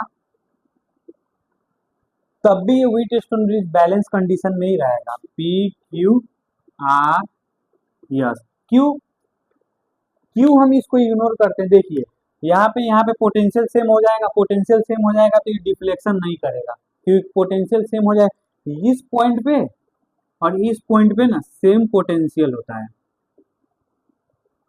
सेम पोटेंशियल रहेगा तो करंट फॉलो नहीं, करंट मूव नहीं करेगा तो गैल्वेनोमीटर डिफ्लेक्शन दिखाएगा नहीं, इसीलिए हम इसको इग्नोर कर देते। यहाँ कुछ भी रख उससे मतलब नहीं, तब भी हम लोग का व्हीटस्टोन ब्रिज बैलेंस में ही रहेगा, ये नोट ये कहता है। बीच में कुछ भी ला दे उससे कुछ मतलब नहीं, हम दोनों का ये रेशियो और ये रेशियो सेम है तो हम दोनों का बीच से मतलब नहीं है। सिंपल व्हीटस्टोन ब्रिज का मतलब ये जानिए। आइए क्वेश्चन लगाते हैं, एक दो क्वेश्चन लगाएंगे, तीन क्वेश्चन लगाएंगे, फिर क्लास को एंड कर देंगे।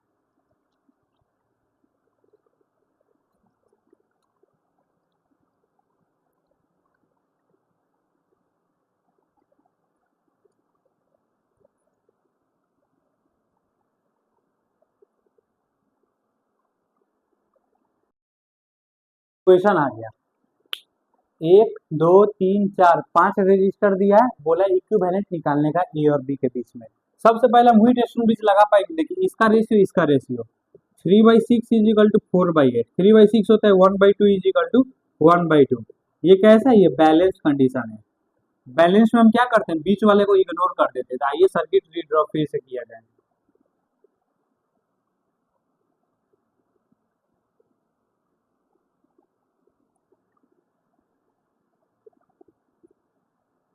सर्किट रीड्रॉ फिर से किया जाए, ये 3 ओम 6 ओम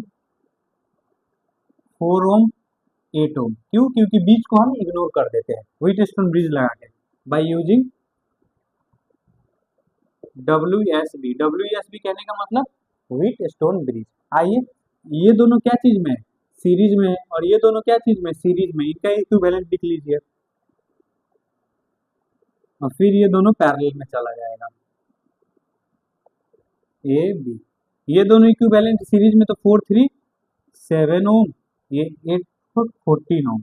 अब ये दोनों पैरेलल में चला गया तो आरपी कितना आ जाएगा, R1 R2 by R1 plus R2, 7 into 14 by 7 plus 14, 7 into 14 by 21, 7 3 जा 14/3, 14/3, ये मेरा ऑप्शन करेक्ट बैठ रहा है। चलिए और क्वेश्चन सॉल्व करते हैं।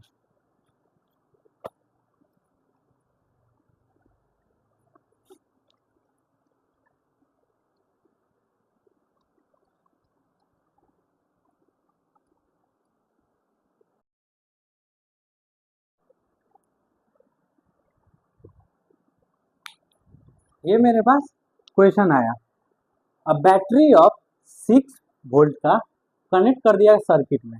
देखिए तो व्हीटस्टोन ब्रिज के लिए 5 रेजिस्टेंस होता है, जिसमें से एक को इग्नोर करना पड़ता है। 1 2 3 4 5 है। देखते हैं व्हीटस्टोन ब्रिज लग पाएगा कि नहीं पाएगा। इसका रेशियो 3/6 इज इक्वल टू 3/6, तो 1/2 इज इक्वल टू 1/2। अरे ये बैलेंस व्हीटस्टोन ब्रिज है, इसको हम इग्नोर करके सॉल्व कर देंगे। आइए सर्किट फिर से बनाया जाए।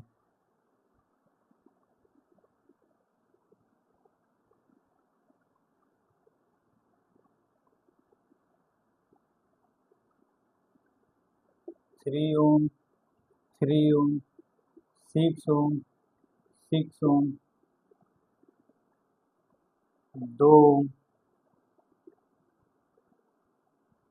अब देखिए तो ये दो क्या चीज में सीरीज में, क्योंकि एक ही तार है, ये भी सीरीज में क्योंकि एक ही तार है, सेम करंट मूव करेगा। इसका इक्विवेलेंट बना दीजिए। सीरीज का इक्विवेलेंट कितना, 3 + 3 6 ओम। इसका इक्विवेलेंट 6 से 12 ओम। और फिर इसको बैटरी से 2 ओम का। अब ये दोनों पैरेलल में है, पैरेलल के लिए क्या फॉर्मूला है, R T is equal to R1 plus R2, 6 into 12/6 + 12, 6 into 12/18, 6 3 जा 3 4 जा 4 ओम का रेजिस्टेंस आएगा। फिर से इक्विवेलेंट ड्रॉ करेंगे तो बैटरी है, ये 4 ओम का है, ये 2 ओम का, ये दोनों सीरीज में है, तो कितना हो जाएगा, 6 ओम का रेजिस्टेंस हो जाएगा। तो क्या निकालना है, करंट निकालना है, ठीक है। तो मैं फिर से सर्किट डायग्राम ड्रॉ करूंगा। ये 6 ओम का रेजिस्टेंस है और 6 ओम का पोटेंशियल डिफरेंस है, तो V is equal to I R. I कितना है, 6, करंट निकालना है, आर भी 6, 6 6 कट गया, आई इज इक्वल टू 1 एम्पियर। तो 1 एम्पियर मेरा करेक्ट ऑप्शन बैठा। इजी है, ये पता नहीं इसका इक्विवेलेंट कैसे, R T is equal to R1 plus R2 कर दिया, 3 3 6 6 को रख दिया। इजी है। एक लास्ट क्वेश्चन आज के लिए, फिर हम क्लास को एंड कर देंगे।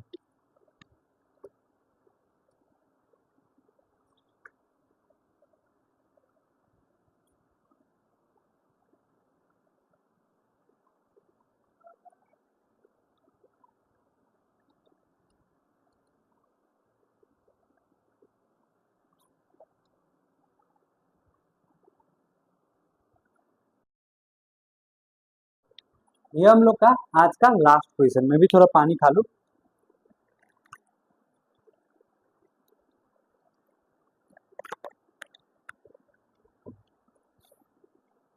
चार रजिस्टर है, 15 ओम 12 ओम 4 ओम 10 ओम का respectively in the cyclic order.